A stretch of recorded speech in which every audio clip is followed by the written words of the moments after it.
नमस्कार दोस्तों, स्वागत है आपका इन फोकस स्पोर्ट्स पर। मैं हूं खुशहाल ठाकुर। दोस्तों, इस साल के शुरुआत में हमने एक वीडियो बनाया था राजू पाठक क्रिकेट एकेडमी को लेकर। इस वीडियो पर काफ़ी अच्छा रिस्पांस आया था। काफ़ी लोगों ने अच्छे कमेंट्स डाले थे सेगमेंट में। साथ ही साथ काफ़ी क्वेरीज भी डाले थे कमेंट बॉक्स पर इस एकेडमी को लेकर, किस तरह से इस एकेडमी में एडमिशन किया जा सकता है, किस तरह से इस एडमिशन की फ़ीस है, किस तरह से यहाँ के स्ट्रक्चर है अगर किसी को एडमिशन लेना हो तो। काफ़ी सारे कॉल्स भी आए थे हमारे चैनल में इस विषय पर। काफ़ी पेरेंट्स ने ये पूछा कि अगर हमारे बच्चे एडमिशन लेना चाहते हैं तो एज एन करियर किस तरह से वो यहाँ पे इम्प्रोवाइज़ कर सकते हैं। इस सारे विषय के बारे में हमने सोचा कि क्यों ना हम इस विषय पर सीधे राजू पाठक सर से मिले और उनसे ही इस बारे में जानकारी लें। तो आज हम फिर से एक बार राजू पाठक क्रिकेट एकेडमी में आए हैं। राजू पाठक सर हमारे साथ मौजूद है। आपके सारे जो क्वेरीज थे हमारे पास, उस क्वेरीज के बारे में हम उनसे प्रश्न करेंगे और आपको उसका जवाब जो है हम आशा करते हैं मिलेंगे। तो सर बहुत बहुत थैंक यू फिर धन्यवाद से सर। एक बार चैनल में आपने अपना समय, कीमती समय देने के लिए।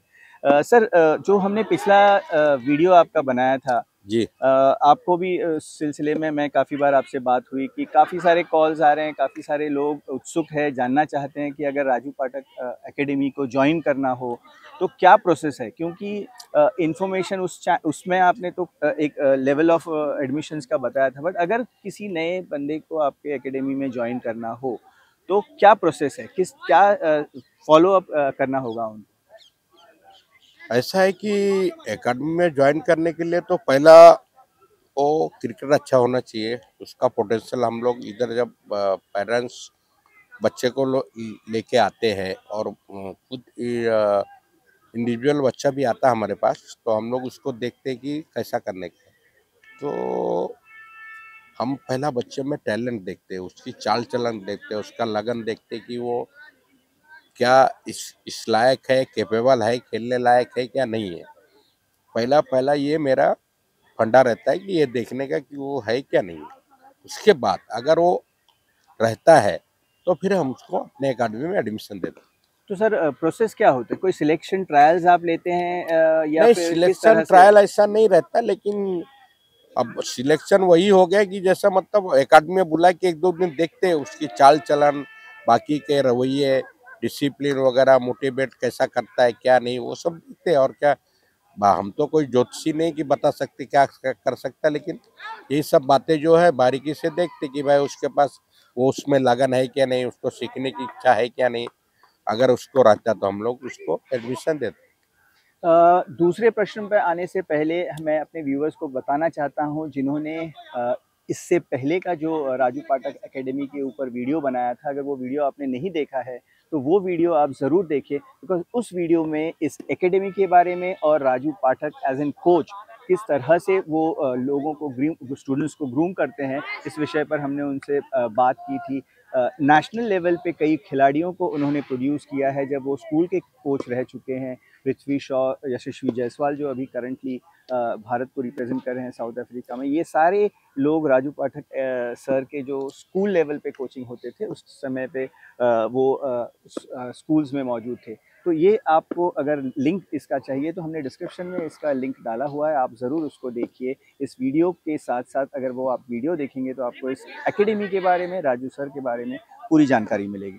सर मैं आता हूँ दूसरे क्वेश्चन पर। जनरली क्या होता है कि आजकल जो पेरेंट्स है, जी। हर पेरेंट्स, अभी ये जो आपने बताया है कि जो बच्चे अच्छे खेलते हैं आपके यहाँ आते हैं, आप उनको देखते हैं किस तरह से उनका है, उस बेसिस पे आप कुछ शॉर्टलिस्ट करके उस बच्चों को आप अपने हाँ एकेडमी में हाँ, लेते हैं। सिलेक्ट बट करते हैं। यंगस्टर्स जो हैं, अब हम्म। यंग बच्चे जो आते हैं स्कूल लेवल पे जो होंगे, उस बच्चों 10 साल 12 साल के बच्चे जो है अगर फ्रेश आ रहे हैं आपके पास, कोई पेरेंट्स वो होप लेके आते हैं कि भाई इनको, भाई क्रिकेटर बना। इंडिया में अगर आप देखा जाए तो हर तीसरा बच्चा को क्रिकेट खेलते हुए देखते हैं आप गलियों में, या उनके पेरेंट्स के थॉट प्रोसेस ये होते हैं कि भाई मेरा बेटा भी विराट कोहली बने, सचिन बने। तो ऐसे बच्चे अगर आपके यहाँ एकेडमी में आते हैं तो उनको लेने का सिलेक्शन प्रोसेस क्या है? पेरेंट्स को अगर आप हमारे चैनल के जरिए नहीं, बता ऐसा सकें। है कि पेरेंट्स जो है कोई भी बच्चे को लेके आता है तो हर पेरेंट्स की यही इच्छा रहती है कि मेरा बच्चा अच्छा खेले। पहले और अभी में बहुत फर्क है। पहले क्या था कि लोग आते थे उसको प्रैक्टिस करो, खेलो नीचे लेवल, ग्रास रूट लेवल। अभी कैसा पेरेंट्स कुछ ऐसे भी आते हैं कि जो बोलते हैं कि आईपीएल का भी खेलेगा, इंडिया का भी खेलेगा, ऐसे भी क्वेश्चन करते हैं। लेकिन हमको समझ में आता है कि वो पेरेंट्स को उसका नॉलेज नहीं है, ये सब नहीं करना, क्योंकि अभी आपका बच्चा 12 साल 10 साल का है, अभी आपको ग्रास रूट लेवल पे खेला नहीं है, तो आप ये सब बातें क्यों मन में रखते हैं। तो उनको समझाते कि ऐसा नहीं रहता है, क्रिकेट बहुत मेहनती गेम है।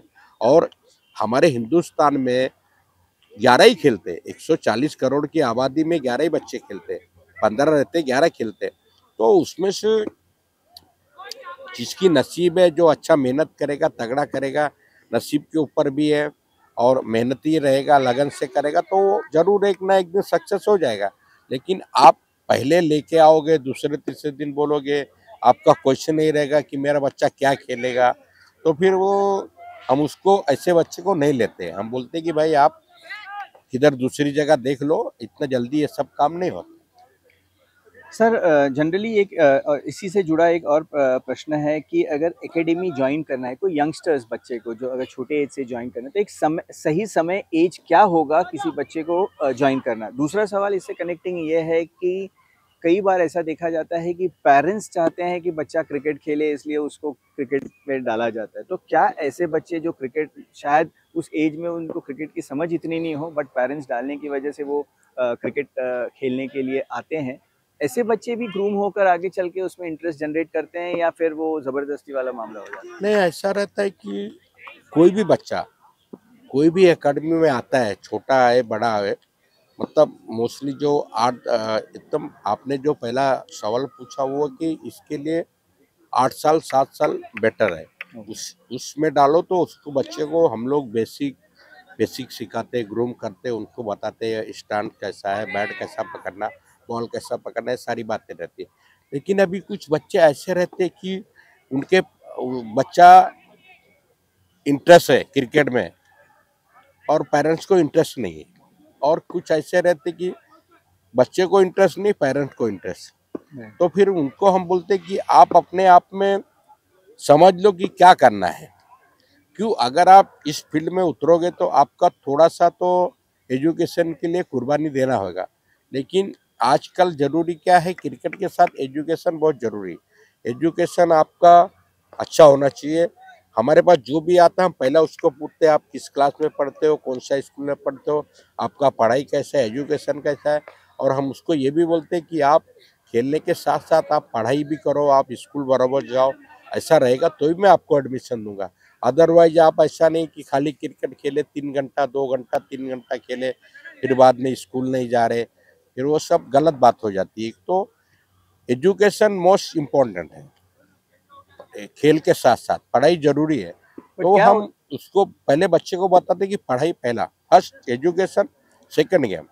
जैसे कि सर शेड्यूल आप देखते हैं, इंडियन टीम का शेड्यूल भी इतना टाइट होता है कि फैमिली को समय नहीं दे सकते। ये तो खैर बहुत हाई लेवल की बात कर रहा हूँ, बट अगर एक बच्चा खेलने के लिए पूरी तरह से डेडिकेटेड होता है, तो क्या उतना समय दे पाता है वो नहीं नहीं, एजुकेशन और देखिए क्रिकेट पर? ऐसा है कि हर गेम के, जब जो क्रिकेट खेलता है ना, हर कितना उसको टाइमिंग रहता है कि भाई इतना घंटा वो नेट में प्रैक्टिस करेगा, इधर मैचेस खेलेगा, उसके बाद टाइम रहता है उसमें, वो नीचे टीवी भी देख सकता है, अपना एजुकेशन पे भी ध्यान दे सकता है। उसके लिए एक शेड्यूल बनाना पड़ता है कि मॉर्निंग से लेके इवनिंग तक अपने को 10:30 तक क्या करना है। 10:30 बजे के बाद उसको सोना कंपलसरी है, फिर उसके बाद उसको क्या करना है, पढ़ाई कब करना है, ट्यूशन कब जाना है, प्रैक्टिस कब करना है, उसका शेड्यूल बनता है। ऐसा नहीं कि आप खेले और नहीं गए।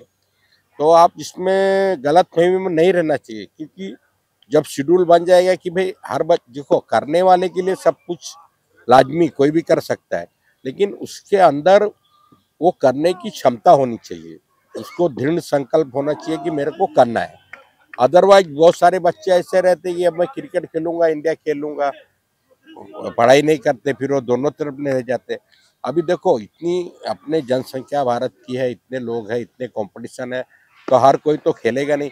लेकिन ये चीज, ये बात अच्छी है कि अगर वो क्रिकेट खेलता है तो ऐसा जरूरी नहीं कि इंडिया खेले, बॉम्बे खेले, उसका लाइफ भी बन सकता है कि जॉब जॉब के लिए भी वो अच्छा टैलेंट है, अच्छा खेल रहा है, तो बन सकता है, अच्छा जॉब मिल सकता है। क्रिकेट में भी आजकल बहुत सारे कंपनियां हैं जो जॉब देती है, तो ऐसा कुछ भी नहीं है। अगर वो अपने आप पे टाइम टेबल रखेगा, सही सही क्या करना है, कौन से टाइम पे क्या करना है, तो एडजस्ट हो जाता है, हाँ, सेट हो जाता है। सर अभी एकेडमी की बात करें, आपका जो एकेडमी है राजू पाठक क्रिकेट एकेडमी, यहाँ पर जो बच्चे ने एडमिशन लिया है, काफ़ी सारे यंगस्टर्स दिख रहे हैं जो अभी पीछे प्रैक्टिस भी कर रहे हैं। तो आपका जो यहाँ से प्रैक्टिस के बाद क्या-क्या लेवल पे सिलेक्शंस के लिए आपके एकेडमी के नहीं थ्रू नहीं, बच्चे हमारे जाते पास हैं? कैसा है और कि क्या-क्या मैचेस या कौन से जो 16 है, अंडर 19 में अभी ऐसे खेले हैं बच्चे, ऐसे कुछ उदाहरण दे नहीं, सकते हमारे हैं? पास कैसा है कि मेरे पास क्लब का बहुत सोर्स है।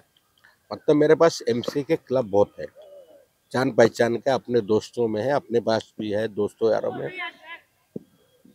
तो मेरे को अंडर 14, अंडर 12 से लेके अंडर 12 में एक भास्कर ट्रॉफी होता है, 14 में वनली ट्रॉफी होता है, बाकी टूर्नामेंट होता है, 16 में भी होता है। 16 के मैचेस होते हैं, 19 के मैचेस होते हैं, और उसके ऊपर 23 ओपन कैटेगरी के होते हैं। तो हम क्या करते, सब में एंट्री डालते हैं। और दूसरी बात है क्या, हमारे पास एमसीए के क्लब ज़्यादा है, तो उनका रजिस्ट्रेशन कराते। तो ये बच्चे जो हमारे एकेडमी में आते हैं ना, उनको एमसीए के मैचेस ज़्यादा खेलने मिलते हैं। लाइक कांगा लीग है, बॉम्बे जूनियर है, तालीम है, पुरुषोत्तम है, पुलिस सीट है, बहुत सारे ऐसा टूर्नामेंट जो खेलते हैं। और जो बच्चे थोड़ा मेच्योर हो गए, हमको लगा कि अच्छा खेल रहे, तो उनको फिर हम लोग कंपनी के लिए भी प्रोवाइड करते हैं, टाइम शीट वगैरह में जी बेचते हैं। 1-2 साल हुआ ये अकादमी चालू होके, तो अभी मेरे 15 बच्चे टाइम शीट चले। ओके। टाइम शीट मतलब इजी जॉब नहीं है, इसमें कुछ 1-2 बच्चे बी में खेल रहे, सी में खेल रहे, डी में खेल रहे, ई में खेल रहे, तो उनको उधर भी अपॉर्चुनिटी मिलती है ना खेलने के लिए। तो वो हमारे पास इतने सोर्स है, अपने जान पहचान है, लोग हैं इतने कि आराम से बच्चे को हो जाता है, लेकिन वो कैपेबल रहेगा तो। राइट। अभी कोई आया बोला मेरे को क्लब खेलना है, लेकिन मैं पहला उसका देखता हूँ कि ये कैपेबल है क्या नहीं। हमारे कोचेस देखते हैं, विकास सिंह है हमारा हेड कोच, वो देखता है कि भाई कैपेबल है कि नहीं। वो भी अच्छा खेल रहा है, वो भी ए डिवीजन वगैरह खेलता है, अभी रणजी प्रोवोस्ट भी था, और एज ग्रुप का हर फॉर्मेट बॉम्बे के लिए खेला है। तो हम लोग उसको पहला तराशते हैं, देखते हैं कि है कैपेबल है क्या नहीं। तो उसको हमारे एकेडमी में कैसा है कि आपको हर मैचेस हर सुविधा उपलब्ध है, अगर आप कैपेबल है तो। अगर आप कैपेबल है, आप ये लायक है, आप खेल सकते हैं, तो उनको भेजते हैं हम लोग खेलने के लिए। बाकी एज ग्रुप का हर हर एज ग्रुप का एमसीए का जो मुंबई क्रिकेट एसोसिएशन का जो टूर्नामेंट रहता है उसमें एंट्री रहती है, उसमें हमारे बच्चे खेलते हैं। और प्राइवेट टूर्नामेंट में भी एंट्री डालता हूँ, उसमें भी खेलते हैं। और ये टाइम शील्ड जो ऑफिस क्लब, जो ऑफिस टूर्नामेंट, वो भी खेलते हैं। अभी आपको पता है कि 15 बच्चे 16 बच्चे खेल रहे हैं, तो ठीक है, अभी वो अच्छा परफॉर्मेंस करेंगे, उधर जाएंगे तो उनके ऊपर है। सर अभी ऐसा है कि चैनल्स में काफ़ी ऐसे क्वेरीज भी आए थे, शायद आपको भी कई कॉल आए होंगे जब जी जी। हमारा जी जी। चैनल देखे हैं तो, हम्म। कि मुंबई के अलावा अलग अलग स्टेट से लोग कॉल करते हैं, बच्चे कॉल करते हैं कि अगर आपके एकेडमी में एडमिशन लेना है तो कैसे संपर्क करें फर्स्ट, और सपोज वहाँ से यहाँ तक आना है और फिर सिलेक्शन देना है, तो ऐसे लोगों के लिए, ऐसे स्टूडेंट्स के लिए या उनके पेरेंट्स के लिए आप क्या सजेस्ट करोगे? नहीं, कैसा है कि अगर कांटेक्ट बाहर से आते हैं, मेरे पास भी बहुत सारे फोन आए, कॉल आए, झारखंड, बिहार, यूपी, एमपी, मध्य प्रदेश, बंगाल, दिल्ली से बहुत आए, महाराष्ट्र से बहुत आए। लेकिन हमारा जो हेड कोच विकास सिंह है, उसका नंबर है, आप चैनल पे है, उससे कांटेक्ट करो।